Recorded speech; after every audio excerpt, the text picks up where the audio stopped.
Hello friends, welcome to my channel. कैसे हैं आप सब लोग? उम्मीद करती हूँ आप सब लोग बहुत अच्छे होंगे और अपने घर में खुशहाल होंगे। और मैं हूँ आकांक्षा और आज मैं आप लोगों के साथ में अपना किचन क्लीनिंग वीडियो शेयर करने वाली हूँ। तो ये वीडियो है नवरात्रि से पहले का। तो यहाँ पे मैं पहले दिखा देती हूँ कि कितना मैसी हो रखा है। मतलब सारी चीज़ें इतनी गंदी नहीं है लेकिन फैली हुई बहुत ज़्यादा है। तो सबसे पहले तो जो बर्तन किचन में पड़े थे वो मैंने साफ़ करके और सब मतलब रख दिया है धुल करके। ये सुबह जो लंच बनाया था वो मैंने खाली करके रख दिया और किचन की आप ये हालत देखिए, ये सारा कुछ साफ़ करना है। मतलब सब कुछ जो है, मतलब होता है ना कि कुछ टाइम बाद एक्स्ट्रा सामान भी हो जाता है और बहुत सारा किचन में चिप सी हो जाती है जब। और मेरे किचन में ना एक झाज भी नहीं लगा हुआ है, तो इसकी वजह से बहुत गंदा हो जाता है और सारी चीज़ें जो है फैल सी जाती हैं। तो बस वही चीज़ करना है, बहुत गंदा नहीं है लेकिन हाँ, फिर भी करने जाएंगे तो 3-4 घंटे आराम से लग जाएंगे।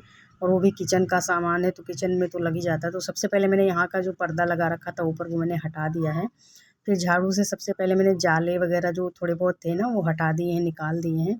और फिर ये सारा सामान इस तरीके से मैं पॉलीथीन में बांध के रखती हूँ। तो यहाँ पे ये जो मैंने बिछा रखा है ये आटे की पन्नी है।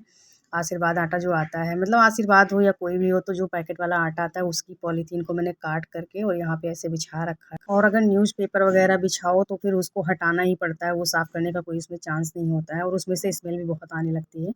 तो यहाँ का ये मैं पहले सामान हटा दूँगी और आप देखिए कितना ज़्यादा इसके ऊपर काला-काला लग जमा हुआ है। मतलब देखने से नहीं लग रहा है लेकिन जमा है। तो सामान हटा करके उसके बाद यहाँ पे मैंने ये जो जिससे मैं बर्तन धोती हूँ उसका घोल बना लिया पानी से, और ये जो स्टील वाला जूना है वो ले लिया है। तो सामान को एक किनारे कर दिया है और फिर इसके बाद जो है पहले सूखे कपड़े से जो मतलब मिट्टी वगैरह थी वो तो हटा ही दिया था। फिर ये जो स्टील वाला जूना है, इसको मैं उसी जो मैंने घोल बनाया है उसी में डिप करके और इस तरीके से इस पे थोड़ा-थोड़ा मैं लगाती जाऊँगी और उसके बाद जो इसको सूखे कपड़े से मैं पोंछ दूँगी। तो मैं मतलब 2 कपड़े मैंने रखे हुए हैं, पहले एक कपड़े से पोंछूँगी उसके बाद एक साफ़ कपड़े से पोंछूँगी। तो मेरा जो ये है ये साफ़ हो जाएगा, ये देखिए। तो इसको बिछाने का मुझे यही एक फ़ायदा मिला है कि बार-बार मुझे चेंज नहीं करना पड़ता है, वहीं पे बिछा-बिछा ही मैं उसको क्लीन कर देती हूँ।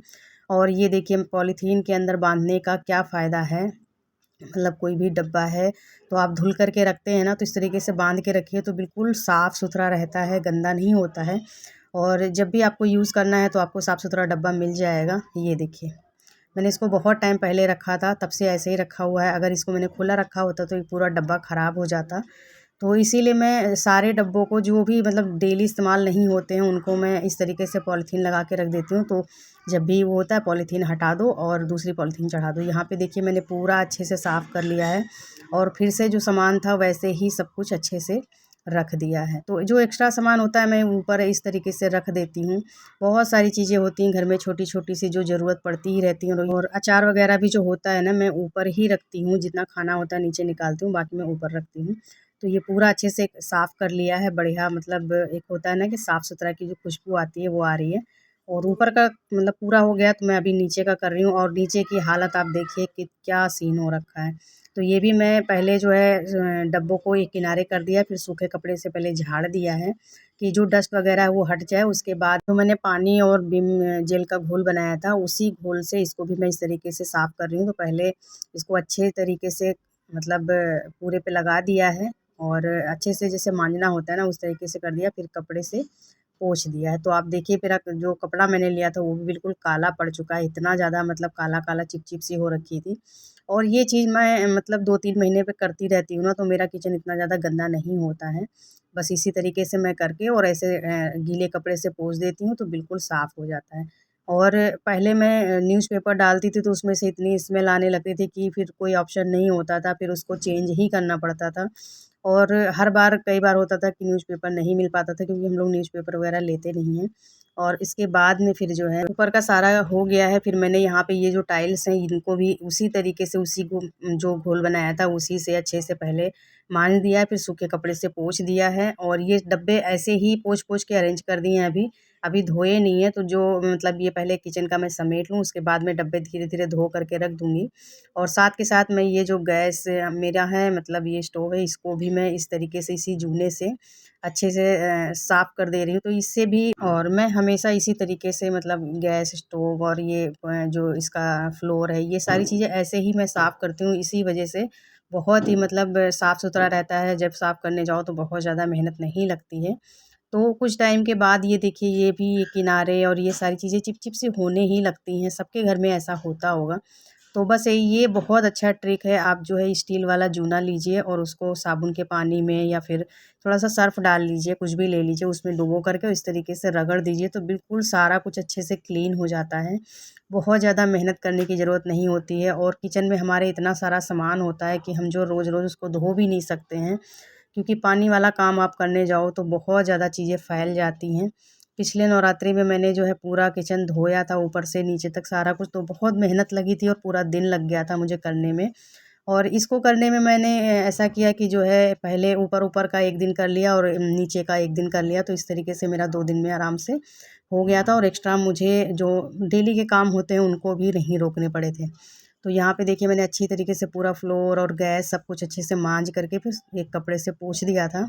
उसके बाद फिर मैंने यहाँ पे दूसरा कपड़ा लिया है, इससे मैं एक बार फिर से पोंछ दूँगी और फिर इसको जो है धुल करके गीला करके और 2-3 बार मतलब ऐसे पोंछ दो ना तो सब बढ़िया साफ़ हो जाता है। आप देखिए कितना बढ़िया ये चमकने लगा और ये जो मेरा गैस स्टोव है ये आज का नहीं है, ये करीब 11 साल पहले का है, लेकिन कोई भी देख के नहीं कहेगा कि ये जो 11 साल से मैं यूज़ कर रही हूँ। तो यही होता है, अगर आप किसी चीज़ की अच्छे से देखभाल करो तो वो चीज़ बहुत अच्छे से रहती है। देखने में भी लगती है कि हाँ न्यू है और चलती तो है ही है। तो यहाँ पे ये देखिए सारा मैंने बर्तन वाला भी हटा करके उसको भी धो लिया है और ये सारी चीज़ें जो ढकी हुई रखी हैं इसके अंदर मैंने पानी रखा हुआ है पीने वाला, तो पानी स्टोर करना पड़ता है। और ये इतने सारे बर्तन फिर से निकल आए हैं, एक बार मैं सुबह धो चुकी हूँ। तो सारे बर्तन वगैरह मैंने फिर से धो के रख दिए हैं और ऊपर का सारा जो काम था वो लगभग यहाँ पे मैंने समेट दिया है। मतलब बस सिर्फ डिब्बा धुलना रह गया, तो वो मैं शाम को एक-एक करके धो लूँगी, क्योंकि बहुत सारे डिब्बों में सामान रखा हुआ है तो उसको ऐसे मैं नहीं कर सकती हूँ। और ये पानी वगैरह भी मैंने भर के रख लिया है, बोतल-वोतल जो भी खाली थी। और उसके बाद जो है झाड़ू पोछा कर दिया तो घर हमारा साफ़ हो गया। अभी जो किचन में नीचे वाला पोर्शन है वो मैंने छोड़ दिया है। उसको नहीं किया है तो उसको मैं कल कर लूँगी, क्योंकि एक दिन में सारी चीज़ें अगर करने बैठ जाओ तो फिर और काम रुक जाते हैं। तो इसीलिए मैं जो है थोड़ा-थोड़ा सा कर रही हूँ। एक दिन मैंने ऊपर का कर लिया, एक दिन मैं नीचे का कर दूँगी। तो ऐसे ही मैं मेरा चलता रहता है। यहाँ पे ये किचन मतलब अच्छे से समेट दिया है, सिंक बिल्कुल क्लीन है और इधर का जो ऊपर का मैंने सब रखा हुआ था वो सारा कुछ मैंने अच्छे से साफ़ करके लगा दिया है वापस से बर्तन वगैरह धो करके। और किचन नीचे का रह गया तो नीचे नीचे भी थोड़ा-सा लगेगा, आधा 1 घंटा, फिर मैं कर लूँगी। तो सबसे पहले मैंने यहाँ पे ये आटा वाला जो डब्बा है मेरा, मतलब कंटेनर है, उसको मैंने निकाल लिया है क्योंकि ये खाली हो गया था। तो इसको मैं धुल करके रख दूँगी। यहाँ मेरा सिंक भी खाली है तो ये अच्छे से धुल जाएगा। तो इसको मैं धो के रख दूँगी, ये अपना जो है शाम तक सूख जाएगा। उसके बाद जो इसके अंदर मैं आटा भर दूँगी। आटा भी मतलब मँगा के रख लिया है मैंने, कई दिन 2-3 दिन से रखा हुआ था, लेकिन इसको धोने के चक्कर में भर नहीं पा रही थी। तो ये मैंने धो दिया, इसको मैं रख दे रही हूँ सूखने के लिए और ये जब सूख जाएगा तो मैं शाम में जो है इसमें आटा भर दूँगी। और उसके बाद जो है मतलब मैंने आपको बताया कि ये वीडियो जो है नवरात्रि से पहले का है, तो नवरात्रि की बहुत सारी तैयारियाँ करनी थी, साफ़-सफ़ाई से लेकर के और सब चीज़ें करनी थी। और ये थोड़ी-सी मूँगफली पहले की रखी हुई थी तो ये ऐसा लग रहा है जैसे ख़राब हो गई है।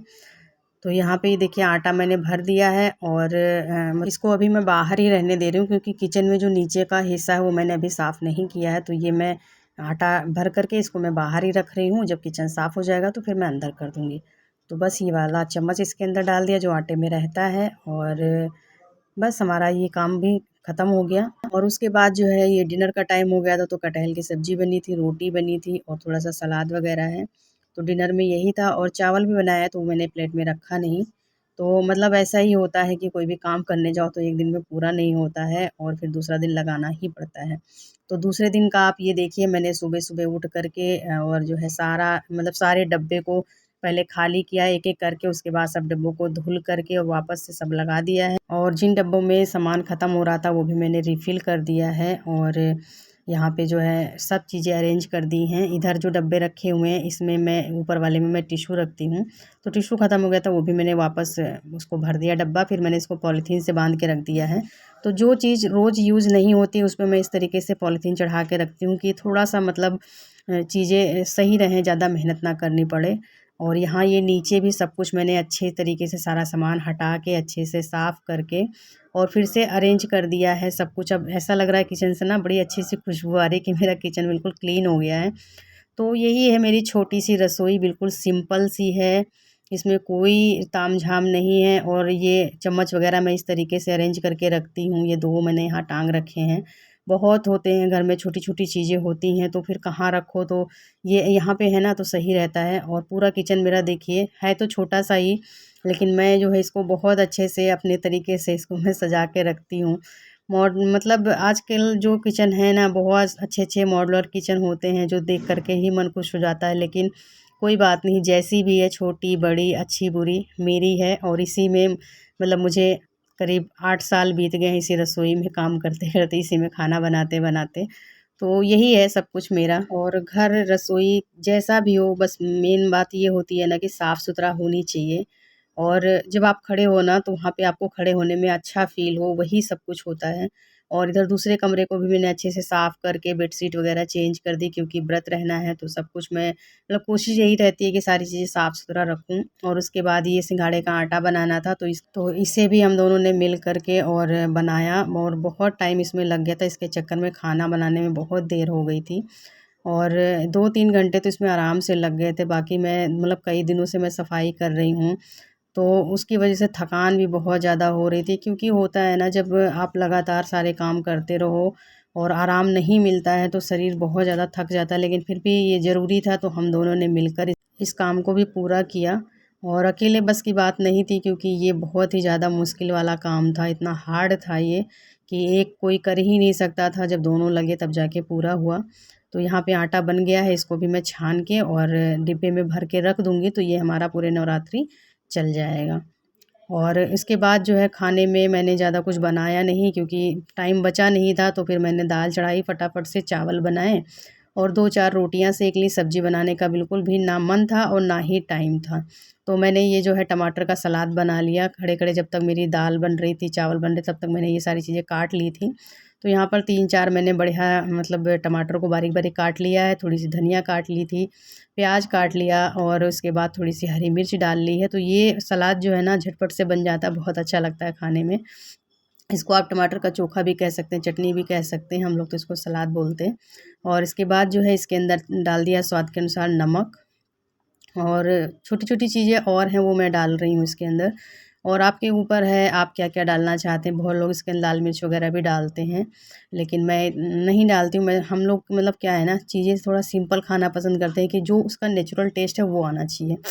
तो मैं इसके अंदर कोई मसाले वग़ैरह ज़्यादा नहीं डालती हूँ। मैंने थोड़ा-सा सरसों का तेल डाल दिया, थोड़ा-सा नमक डाल दिया, बाकी मिर्ची वग़ैरह तो मैंने हरी डाल रखी है। तो बस इसको अच्छी तरीके से मिक्स कर लेंगे। और अगर जिसे तीखा ज़्यादा पसंद है तो आप लोग इसके अंदर लाल मिर्ची का पाउडर भी डाल सकते हैं। बहुत लोग नींबू डालते हैं, लेकिन नींबू डालने की ज़रूरत मुझे लगता है नहीं होती है, क्योंकि टमाटर अपने आप में ही खट्टा होता है। और आप अगर डालना चाहें तो डाल सकते हैं। तो चम्मच से तो भाई मिलता नहीं है, इसीलिए जो है मैं साफ़-सुथरा हाथों से इसको अच्छी तरीके से मिक्स कर रही हूँ। और जब टमाटर की चटनी हो, भरता हो, इन सब चीज़ों को हाथों से ना मिलाओ ना तो वो मज़ा ही नहीं आता है, वो टेक्सचर ही नहीं आता है। यहाँ पे हमारा सलाद बनकर तैयार हो गया है। और आप इसका लुक देखिए कितना अच्छा लग रहा है। मैंने मतलब कोशिश की थी जितना बारीक मैं काट सकूँ, उतना बारीक काटा है। फाइनली यहाँ पे हमारी डिनर की थाली लग के तैयार हो गई है। तो आज बहुत सिंपल सा खाना है, रोटी है, दाल है और ये टमाटर प्याज का सलाद है। और मैंने चावल भी बनाया है, तो चावल मैंने प्लेट में नहीं रखा। आइए आप लोग भी खा लीजिए। और अगर वीडियो अच्छा लगा हो तो प्लीज़ लाइक शेयर कमेंट कीजिएगा। चैनल पर पहली बार आएँ तो प्लीज़ सब्सक्राइब कर लीजिए बेल आइकन के साथ में, जिससे आपको सभी वीडियोज़ की नोटिफिकेशन मिलेंगी। तो चलिए फ्रेंड्स, मिलते हैं आप लोगों से नेक्स्ट वीडियो में एक नई रेसिपी के साथ, एक नए ब्लॉग के साथ, एक नए दिन के साथ। Thank you for watching. Bye bye.